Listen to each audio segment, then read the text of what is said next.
Marie-Hélène Proutot, bonsoir. Vous êtes à la librairie Dialogue ce soir pour nous parler de votre premier roman, Les blessures fossiles, paru aux éditions La Part Commune.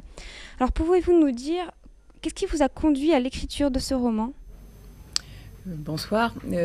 Effectivement, de par mon métier, puisque je suis professeure de lettres, j'ai une certaine familiarité avec la littérature. Et pour moi, l'écriture et la lecture ont toujours été inséparables. Je parlais d'une certaine écriture puisque j'ai écrit et publié des études, des articles sur des auteurs que j'aime particulièrement. Par exemple sur Homère, sur Marguerite Yourcenar, sur Gogol, la littérature russe. Et puis il y a eu le passage donc à l'écriture du roman, et qui a été en fait provoqué par tout simplement, si je puis dire, un cancer, ce cancer du sein. Et donc là, il y a eu une sorte de basculement. C'est-à-dire que j'ai écrit autre chose. Et en particulier, peut-être parce que j'avais lu à ce moment-là aussi d'autres écrivains, des poètes qui ont parlé de la maladie, comme Georges Perros, comme Claude Roy, et que moi, je voulais faire autre chose. Je voulais écrire autre chose. Et peut-être aussi, c'était une sorte d'affranchissement, là, à ce moment-là. J'ai voulu me lancer dans autre chose. Parler non pas du cancer, mais on va y revenir tout à l'heure, mais parler probablement plus d'un secret d'enfance. Ce livre, vous l'avez écrit à la première personne. Est-ce que c'est un roman autobiographique ou partiellement autobiographique ? Alors bien sûr, oui, je ne le cache pas. C'est ce petit coquinage de mort qu'Iselle se découvre au sein. C'est quelque chose, c'est une expérience que j'ai vécue. Mais vous avez tout à fait raison, c'est un roman à la première personne. Ça, c'est très net. C'est-à-dire que l'essentiel, c'est quand même qu'il s'agisse d'une fiction. Les personnages sont des personnages inventés. Iselle est une femme que j'ai inventée, son amie Flora également, qui est une très belle image féminine. Son compagnon, Jean-Sébastien, le grand-père, tout ça sont des personnages inventés, c'est certain. Mais par contre, évidemment, comme dans toute écriture, comme lorsqu'on écrit, les éléments dont je parle, les lieux, les noms, la consonance, par exemple, et bien sûr sont familières et donc ont une dimension, si je puis dire, de ma vie personnelle. Je suis née à Brest, j'ai toute ma famille qui habite le Nord Finistère, donc les lieux comme la mer, comme les chemins creux, la consonance des noms, puisque dans l'enfance, c'est le breton que j'entendais comme langue. Bon, c'est la langue maternelle de mon père. Donc tous ces éléments-là, qui sont un petit peu ce que je pourrais appeler le tout venant des émotions qu'on enregistre quand on est enfant, puis à d'autres moments, eh bien sûr, c'est des émotions qui me sont personnelles. Mais par exemple, sur la Bretagne, c'est toujours revu et revisité en quelque sorte avec les yeux du regard lointain. Par exemple,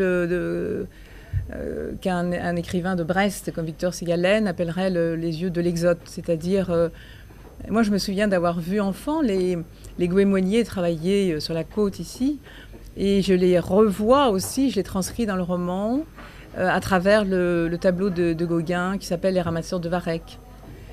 Même chose pour par exemple les vues qui sont citées à partir de ce peintre chinois qui a visité la Bretagne et qui a fait des superbes lavis et calligraphies sur donc toute la côte ici. Eh bien, c'est revu et toujours visité par un autre regard venu d'ailleurs, plutôt qu'une image, disons, de carte postale de la Bretagne que j'ai voulu évacuer.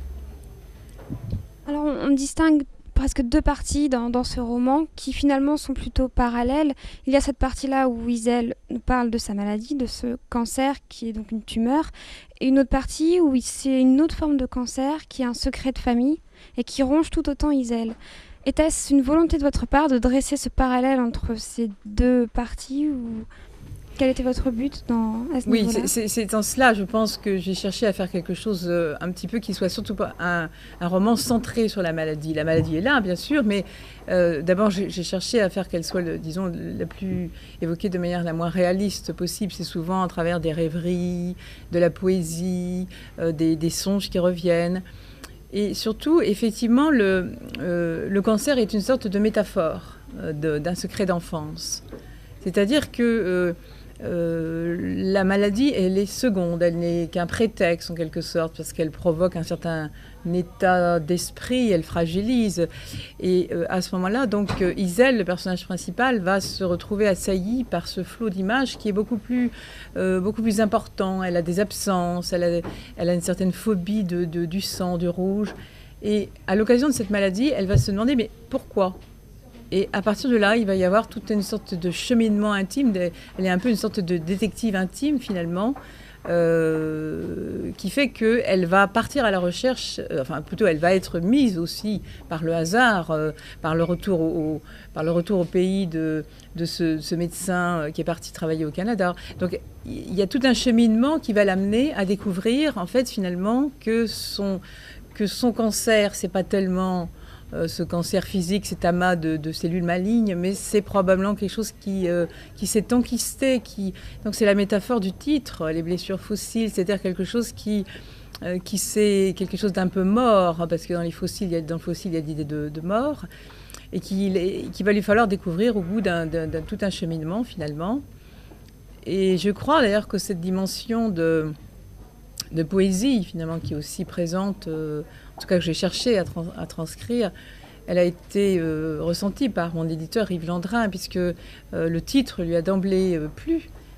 Et par ailleurs, quand on regarde la première de couverture, c'est vrai que c'est tout à fait une réussite, cette photo où on voit à la fois une empreinte et puis des coquillages. C'est-à-dire que ça retranscrit bien l'idée. Et l'idée aussi, c'était que finalement, je n'écris pas. Finalement, j'écris peut-être aussi pour faire traverser ces émotions à d'autres. On écrit aussi d'abord un petit peu pour soi, bien sûr, mais qu'est-ce que c'est qu'on vit ? Que vit-on ? Que pense-t-on quand on est confronté à une mauvaise nouvelle ? Quand la mort est possible, finalement ? Qu'est-ce qui a de la valeur ? Est-ce que c'est le train-train du quotidien, est-ce que c'est pas tout d'un coup la beauté qu'on redécouvre, la beauté du monde? Tout à coup, elle ressort avec une netteté absolument fulgurante.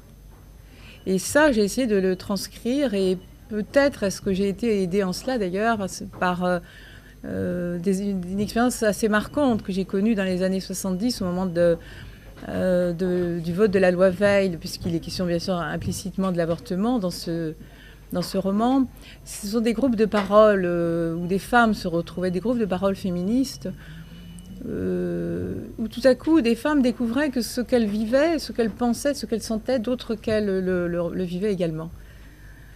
Bien sûr, ce que je veux dire par là, c'est que je n'ai pas du tout comme public uniquement des femmes. Hein. J'ai été lue par des hommes qui ont d'ailleurs témoigné de la richesse de leur lecture. Mais il y a une force, c'est sûr, il y a une force des femmes dans ce livre, de la mère, d'Iselle, et peut-être est-ce que j'ai voulu porter témoignage aussi de cette force.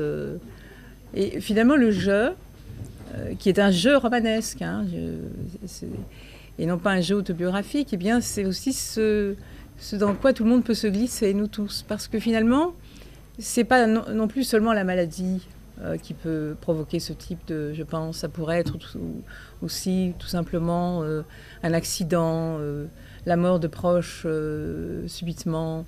Et en fait, un événement qui fait une sorte de trouée dans le quotidien, qui fait qu'à partir de là, on va réévaluer complètement, on va voir les choses tout à fait différemment.